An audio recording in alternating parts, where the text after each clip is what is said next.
My sister shredded my passport the night before my flight. Tiny blue pieces scattered across the kitchen floor like confetti for a funeral. "Roaches don't deserve wings," she hissed, her grin sharp, her fingers still clutching the last torn page. And when I turned to my parents, their answer wasn't anger, it was agreement. "Your place is here," my mother said flatly, "scrubbing our floors, not seeing the world." They thought they'd clipped my wings. What they didn't know was that I had already flown. I used to believe family meant loyalty, that blood bound us tighter than ambition, tighter than envy. My sister and I were inseparable as children, partners in mischief, protectors in the chaos of our cramped house. She braided my hair before exams, whispered courage when my hands trembled. But love rots when resentment festers. The closer I came to leaving, the colder she became. Side comments, backhanded compliments. My achievements were luck, my acceptance letter a mistake, my dream job a fantasy. I ignored the cracks. I wanted to believe she was still my sister, until the night she ripped my passport apart. That was the moment I stopped being her sibling and started being her executioner. I didn't scream, I didn't cry. That would have given them satisfaction. Instead, I smiled, because while they thought they'd destroyed my future, they were only destroying a decoy.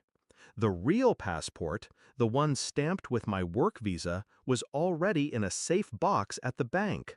I had renewed it months earlier, never telling a soul. Paranoia? No. Preparation. I knew the venom in my house too well to leave my dreams undefended. So, when I missed my flight, I let them believe it was over. I let my sister revel in her victory, let my parents sneer at my failure. For weeks, I played the obedient child again, scrubbing their floors, folding their laundry, keeping my head down. Meanwhile, I was already gone. My body was in that house, but my life? My life was thousands of miles away, beginning without them. I emailed my boss daily, contributed to projects remotely, collected paychecks in silence. By the time I finally flew out, it was seamless. The company didn't just hire me, they invested in me. Within 2 years, I wasn't an employee, I was a partner. And that's when I began to plan my return. Revenge is best served cold, but I like mine calculated. Every paycheck I earned went into investments back home. Properties, businesses, names on deeds they never bothered to read. While my sister struggled with low-wage jobs and my parents drowned in debt, they never realized the silent benefactor pulling strings behind the curtain was me. I bought their landlord's house, raised the rent, waited. I purchased the loan their failing shop depended on, tightened terms, waited. Piece by piece, I dismantled their fragile security until desperation was the only language they spoke. And then, I delivered their salvation. I came home not as the failure they had mocked, but as the investor they needed. I walked into their crumbling shop in a tailored suit, my real passport tucked neatly in my bag, and offered to help. They signed everything over to me that day, too blind with gratitude to read the fine print, too desperate to question why I was suddenly their savior.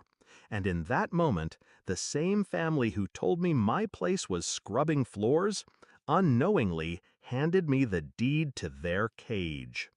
The climax came 3 months later, a family dinner. My sister still bitter, my parents still suspicious, but all of them dependent on me now. She couldn't resist one last jab. "You think you're above us, don't you? Still just a roach." I set my fork down, calm, precise. "No," I said, "I'm the one who owns this house, this shop, even your debt. Every floor you scrub now, every meal you eat, it's because I allow it." Their laughter died. forks froze mid-air. I slid the signed contracts across the table. Their names were on every page, beneath mine. My sister's face drained of color as she realized the walls around her didn't belong to her anymore. I leaned closer. You shredded a passport once, thinking you'd cage me here, but I was already free. The only ones caged are you. Since that night, silence rules the house. My sister avoids my eyes. My parents bow their heads. They live where I permit, eat what I provide, breathe on terms I've set. And I live thousands of miles away, flying in and out when I choose, leaving them in the prison they built for themselves. I don't need to scream at them for what they did. I don't need to demand an apology. Their lives are my apology, written in every rent check, every menial task, every fading dream they once had. Do I pity them? No. I simply did what they taught me. They clipped my wings. So, I broke theirs. People ask me now what it feels like. Revenge.